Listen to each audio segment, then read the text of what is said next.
and thank you for tuning in to Starting Small. Today, I'm joined by Jacob and Victor of Boxbollen. You guys, thank you so much for joining me today. Thank you for having us. Thank you. Yeah, so to kick things off, you guys are brothers. I would love to hear, where were you guys born, and what would you say your childhood was like? We're born in Stockholm, Sweden. Hmm. We're only 1.5 years apart, so we've always been close. And we've always been active as kids. So we've done like all the sports. You can name the sports you've done. I was a sucker for sports. I did like football and soccer in Europe, basketball, floorball, handball, like all sports, everything with a ball. I loved.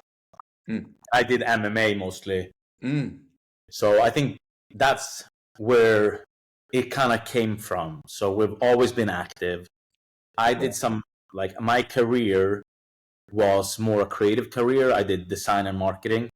Mm-hmm. And my brother, he played pro soccer. And then we always talked about someday it would be nice to have a company together to do something. So one day I started training MMA again after a long break. I saw a YouTube video of a guy who kind of had like a tennis ball, shoestring, and a cap. And I wanted it for myself. I went on Google, started typing, and couldn't find any product. And then I asked my brother, is this what we're going to try to create together? The first company, the first product that we do. And we did. It's incredible.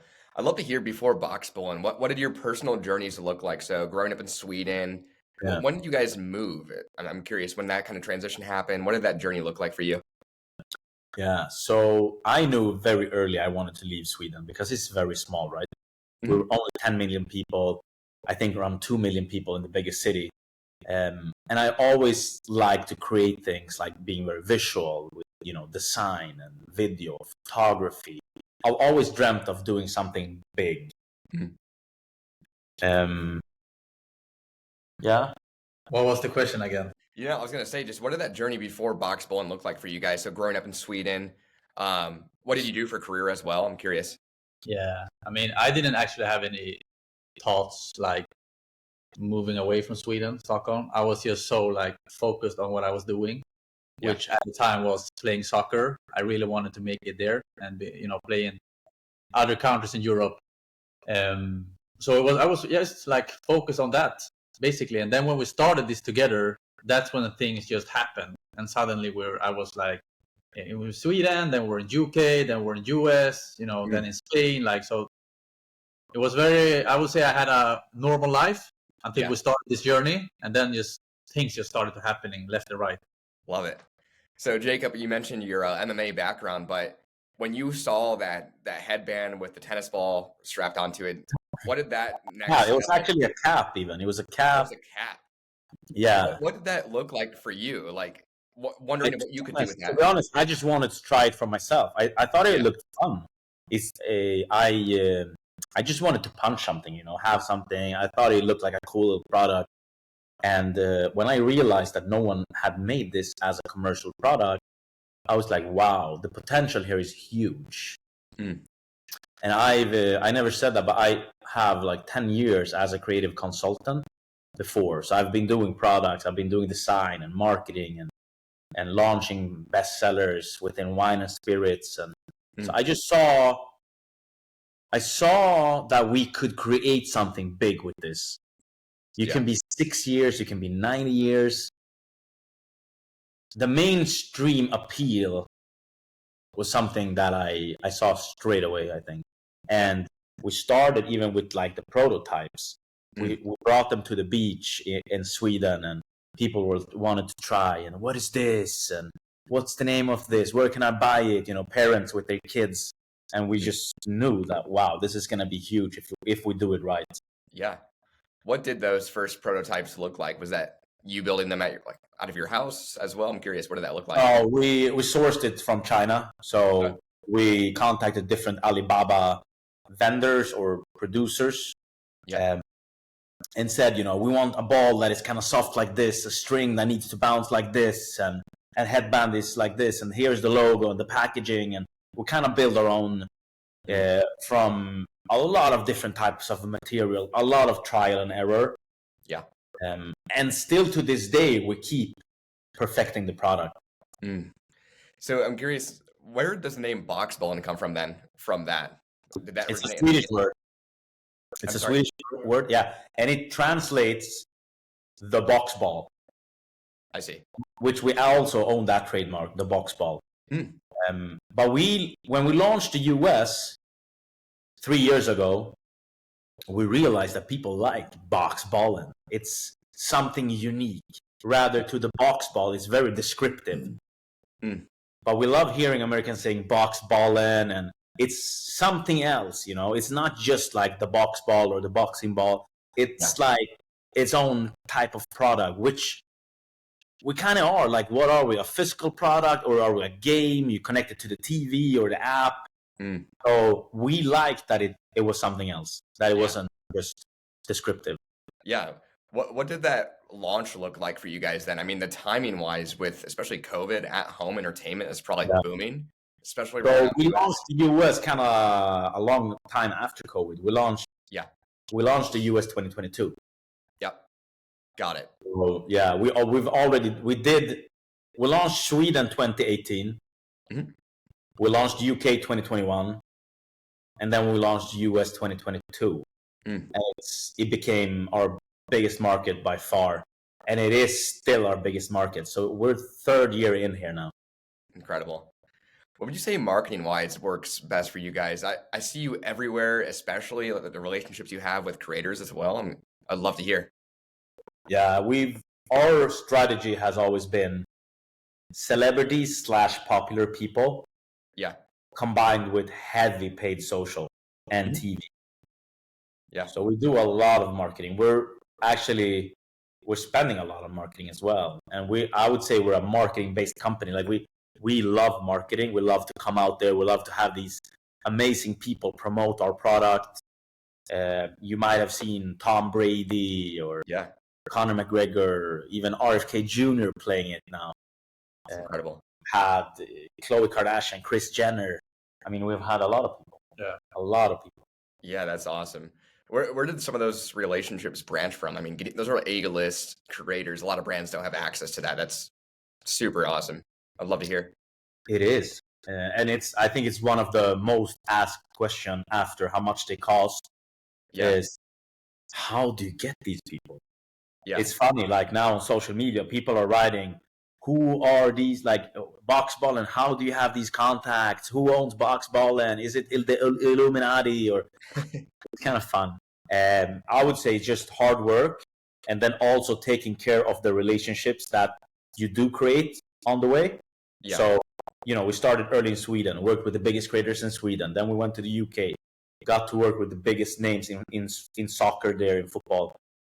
Which translated into we landed Khloe Kardashian 2022, and and then I think because we're easy to work with, we're kind of likable, we come in with a good offer, it's a fun, healthy product. It's a lot of factors. Yeah, no, for sure. I'd love to hear, as far as, so you have the physical product, the ball, but also the app, which turns it into really an interactive game. Yeah. What did the building that look like for you guys as a team? We started competing early. We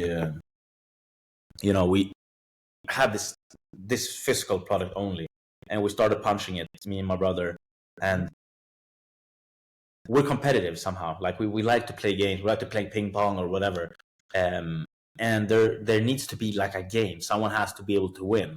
So we started timing the amount of hits you can do within like 5 seconds or 10 seconds or 30 seconds. Mm-hmm. But it's kind of hard to, take the time and count and film and doing all these things. So we said, let's build an app for this.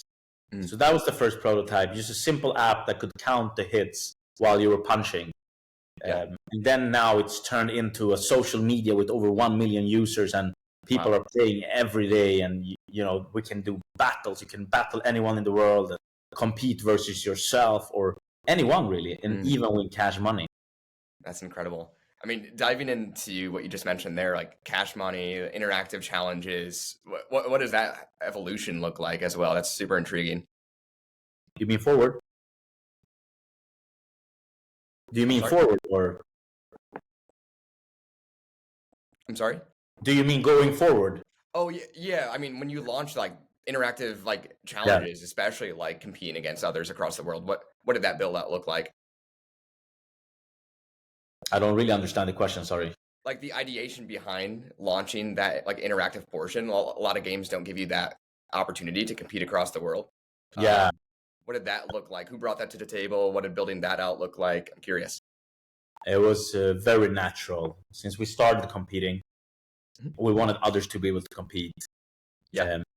So we launched the app, I think it was 2021, and we did it with a Swedish creator, and we broke the fucking internet with that in Sweden. Like App Store, we were #1. Everybody wanted to play because you won $10,000. Wow. Which is huge. It's huge with mostly kids playing. Yeah. We just realized that, and we've always had this dream of becoming the world's fastest growing sport. Yeah. And I think we have the advantage since everyone can play from their home basically, or anywhere in the world. You just log into the app, connect your ball and stuff, and then you're on. Then you can compete. That's incredible. Have you seen the app? I have. No, it's super user friendly. Cool. As far as building out your kind of database of people, I'm curious, what does that main demographic look like? I know it's a universal product, family friendly. Who do you find is buying it mostly, demographic wise? Buying it is moms. Yeah. Women 35 plus. Mm-hmm. Playing it kids around 10 to 18. Yeah. Incredible. But one thing that is kind of cool. Yeah. The third biggest target group in the app is 65 plus. Interesting. So we have a lot of the oldies playing it, which is fun. We have our grandma. She's 88. Wow.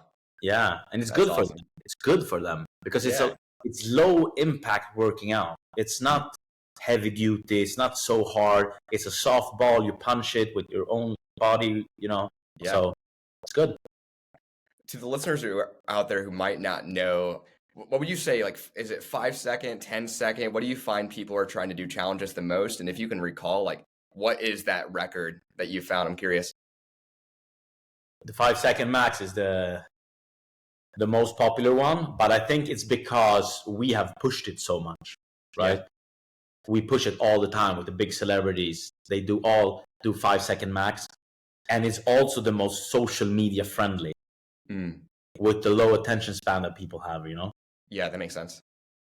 What's the record on that 5 second one? Do you know? No. 28. It's 28 now. 28 in 5 seconds. Wow. That's incredible.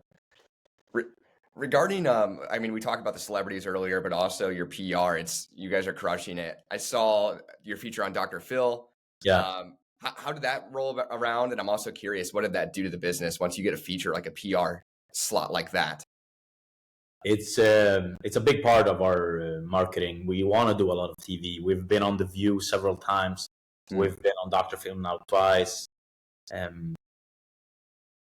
I think for us, it's all about diversifying the potential sales channels. So we don't want to be too much tied into one channel, which we are now, and I don't like it. We're spending too much on Meta this year.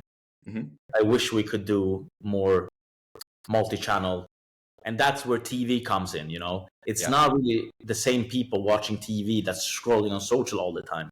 Yeah. So it's very important, I would say, for us, TV. It's super important. Yeah, for sure. And you cannot also forget that working with these big people, these celebrities, they're not only loved, right? Yeah. Which is the backside to it. Which with love comes hate. So we do get a lot of people that are writing like, "Oh, I saw this person do it. I will never buy it." Haters. So there is a balance. And that's why we're trying to be very wide also with the type of people. Yeah. So, for example, we worked with Alex Earl, the TikToker this year, and I Show Speed, the biggest streamer in the world. Awesome.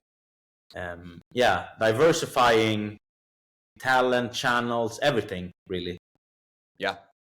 If you could touch on, like, what does that look like today, a relationship with someone like I Show Speed, like, contract? You don't have to share like dollar amounts, but I'm curious, what does that evolution of building that look like a relationship like that?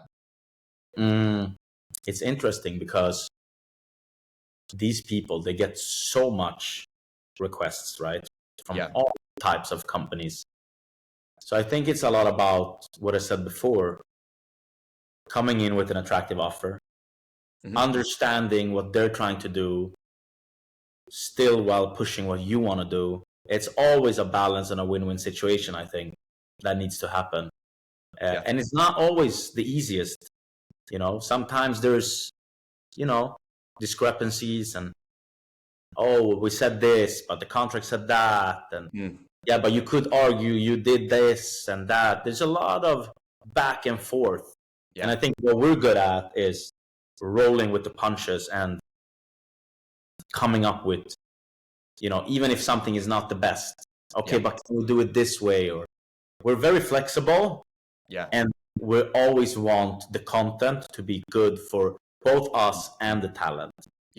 And looking back, for example, Khloe Kardashian, our collab we did 2 years ago was her second best seen reel ever. Wow. Like 30 million views. Wow. Yeah. So usually when we do the collaboration with the talent, it's their top 3 videos of all time. That's incredible.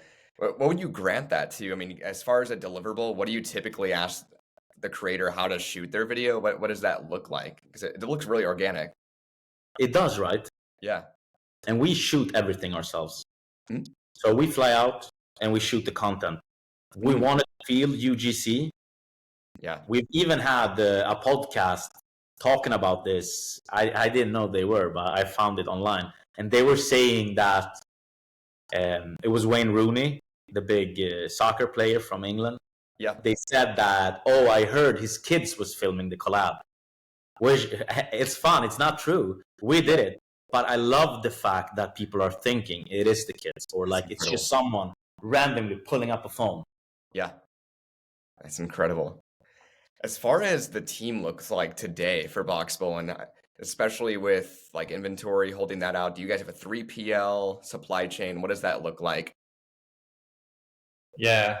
So since we left Sweden, we realized that we have to have everything local. So in UK, we have a 3PL there. In the US, we have a 3PL in different states.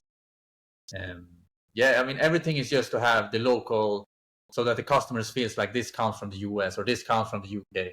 Yep. So yeah, this year we produced 3 million units and we got it out to our warehouse where the majority is in the US. And then we portion it a bit of that, around 20% for Amazon FBA. Yep. But yeah, of course, you need to plan this and prop this very early. So we started this year in January with the production and shipped everything out with boat to come down in cost and maximize everything around, so we can have more to spend on marketing and the celebrities and all the fun parts. Yeah. But yeah, it's a lot of preparation, a lot of budget. You need to have the money to buy and produce all this stock. Yeah, for sure. So it's a lot of operations in the background to get this machine going. For sure. As far as seasonality behind the product, I'm sure Black Friday was probably huge. Christmas time's probably massive for you guys. Yeah. What does that look like, seasonality, as far as like inventory? Does it really fluctuate around this time? We're extreme in that regard. We're super extreme. We do, I would say, over 95% is November, December. Wow. With the December being the real peak. It has its challenges, of course. It has its benefits as well, because there's this urgency of people having to buy Christmas gifts, and we're such a good way out. Yeah. You know, for like under $30, you can buy this to anyone. Like, it could be your 6-year-old, or it could be your father or mother at 90 years old. It could even be your spouse or your cousin, or, you know, why not even buy just a 10-pack? We sell a lot of the family packs, which are the 5-packs. It's 5 balls, and you can gift them to anyone. Yeah. As far as where you guys are selling, what would you say, Amazon, your D2C, are you guys in any retail stores? Not yet. We're having conversations. Yep. We really think that it could help us a lot being retail next year. Yeah. Because now we've been doing 3 years only DTC. with Amazon included, of course. Yeah. And it's expensive to drive all the traffic to your own, which I think retail would be a nice, like if we could do like 20% retail, it will help a lot. Yeah. As far as retailers, what would you say that would look like? Like what kind of retailers? I'm curious. I would say mainstream first and foremost, like a Walmart, Target type of thing. Yeah. As well as more like sporting stores, like, you know, could be any one of the big sports stores. Yep. I'm also like, we've also talked about hotels could be really good. Having them in the minibar, for example. Yeah. Interesting. Yeah, because so when you go to a vacation with your family and you go to the hotel or resort, so nice to be able to have like a workout toy there as well. Yeah. And you open and start playing it, and it's so, I mean, it's under $30. Everyone can afford that. Yeah. I love it. That's a great idea. As far as the percentages right now, would you say Amazon, your D2C store, what would you say are those percentages? Where are you driving most revenue? Definitely our e-com. Yeah. Is the biggest. But Amazon is actually it's coming close. Yeah. It has also its pros and cons, of course. Yeah. But what we see, of course, is that when we drive a lot of marketing, Amazon goes up a lot. No, that makes sense. So it's not that Amazon is giving us so much. It's more that we're driving traffic to Amazon. Yeah, that makes sense. But I would say working with Amazon is not always the easiest. They're huge, and so many of their processes are automated. And we've been dealing with takedowns and yeah, I wish we had a bit more support from them, actually, being that we're the #1 bestseller on Amazon right now. What does your team look like today? I mean, the inventory, I mean, the demand you guys are pulling, especially around this season, it's pretty aggressive. I'm curious, what does that team look like internally? We are, how many are we? Like 12 people now. Yeah. 12. Yeah. Incredible. Yeah. 12 people. We, half of them, or like 5 people, are developers for the app. Yeah. So we're a tight team. It's me, my brother. We have a paid social lead, head of supply, head of finance, CFO, CTO, and then developers. I have an assistant, and we have a junior designer now also within the app team. But that's it. We're not many people. Incredible. As far as innovation and maybe product expansion into the future, what does that look like for you guys as far as further from the hero product? It's something we're playing with, but we've been very focused of just pushing the one we do have. Yeah. And we're doing a lot of product development within the app. So we just recently launched battles where you have like split screen, like this meeting we're having now, right? Yeah. But you will play Boxbollen instead, and you would do like a live challenge. How many can we do in 10 seconds or 5 seconds? This is something that is growing every day. Every day we go into the app, you can see people are playing battles. And there's a lot of social features coming out now with DM and online chat, and it's going to be crazy because we're expecting 1 million more users on Christmas Day. Wow. And we've been #1 on App Store for 3 years in a row. Oh, no, sorry. We've been for 2 years, and we think we're going to be for the 3rd year in a row. It's incredible. Like, what category is that under? I'm curious. Health and fitness. Amazing. Yeah, it's crazy. We're before Strava and Peloton and all these big apps, which is kind of crazy. Yeah. What's awesome is like your category is so universal. I mean, you mentioned your grandma plays it, like kids play it. I mean, it's awesome. So getting into the future of the both your category and also Boxbollen, what would you say differentiates Boxbollen from some of those main competitors? It depends on who you think our competitors are.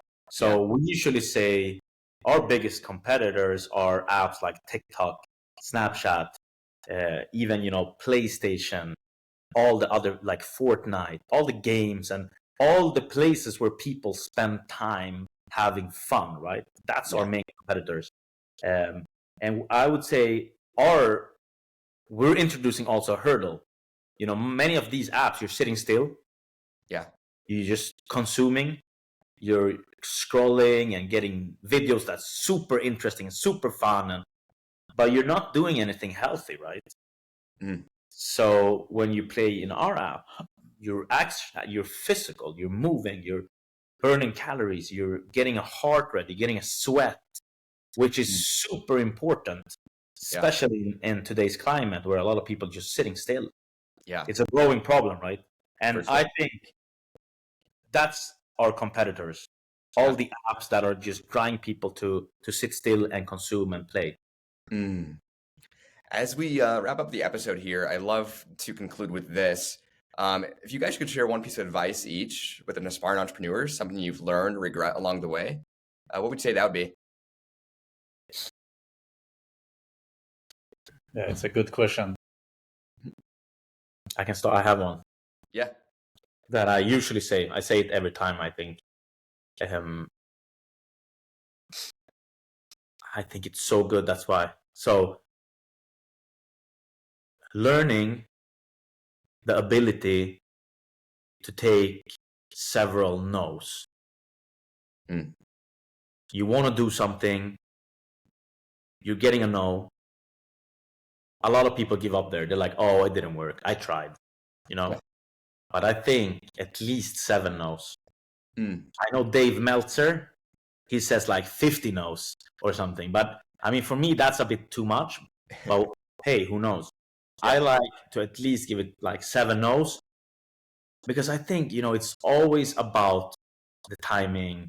You know, maybe, okay, Cameron, I ask you something now, like, oh, Cameron, I would love to be on your podcast, but you're running late and you're already booked for 3 months and your car broke down and stuff is happening. You're like, no, just no. Okay. I could then say, oh shit, I tried, but I'm not going to be able to go on it. Or I wait a week or 2 weeks and I try again. Hey, Cameron, what's up? I really think we should go on the podcast. And you might say, oh, you know what? It's a bad time right now, but catch me again later. So it's a no for now. And then maybe I wait a little bit more and try something else. And maybe you see a good clip of me online and you're like, oh shit, this could be interesting. And I reach out again. So I think working around the nose. I love that. Sure. Love it. I would. So one thing that I think worked really well for us is triple or 10x what works. So I know a lot of people, they like to work on what they want to be better at. But I think in business, if you can find what really works for you and then scale that, I think you will win a lot and get great results from improving what already works. Yeah. Love it. But you guys, such an incredible story. And when I reached out last week, I was like, I have to get you guys on. And I mean, as you mentioned, Jacob, those no's, like I would have kept following up because the brand you guys built is so incredible. It's so mesmerizing. And my family talks about it. My friends talk about it. So congrats. I'm super honored to have you guys on. So thank you so much for taking the time. Thank you, Cameron. Did we send you? Amazing. I would love that. And to the listeners out there, make sure to check them out at boxbollen.com.